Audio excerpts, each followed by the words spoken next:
Hi friends, welcome to our channel. ఒకే ఒక్క సినిమాతో తెలుగు ప్రేక్షకులకు దగ్గరైన మలయాళ నటి అనంతిక. మ్యాడ్ చిత్రం ద్వారా టాలీవుడ్ ఎంట్రీ ఇచ్చిన ఈ టాలెంటెడ్ నటి తొలి సినిమాతో క్రేజీ హీరోయిన్గా మారిపోయింది. ఇప్పుడు 8 వసంతాలు అనే సినిమాతో ప్రేక్షకుల ముందుకు వచ్చింది. ఈ నెల 20న ఈ చిత్రం రిలీజ్ అయింది. ఈ నేపథ్యంలో తాజాగా మీడియాతో మాట్లాడిన అనంతిక సినిమాలోని ఇంటిమేట్ సన్నివేశాలపై తన అభిప్రాయాన్ని వెల్లడించింది. కథ డిమాండ్ చేస్తే అలాంటి సన్నివేశాల్లో నటించడానికి తను కూడా రెడీ అని చెప్పింది. ఇప్పటి వరకు ఇంటిమేట్ సీన్స్ చేయలేదు. అలాంటి సన్నివేశాల్లో నటించడం కష్టంగా అనిపిస్తుంది. అలా అని నేను అలాంటి పాత్రను చేయనని చెప్పట్లేదు.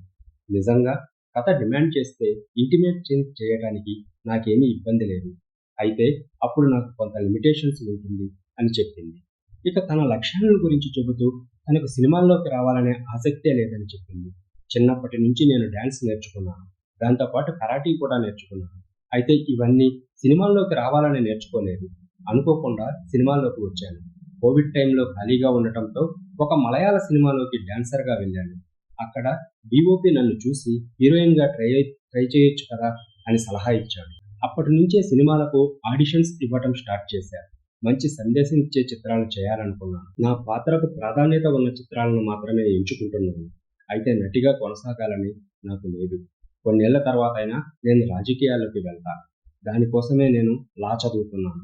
35-40 వయసు వచ్చాక రాజకీయాల్లోకి వెళ్తా అని అనంతిక చెప్పుకొచ్చింది.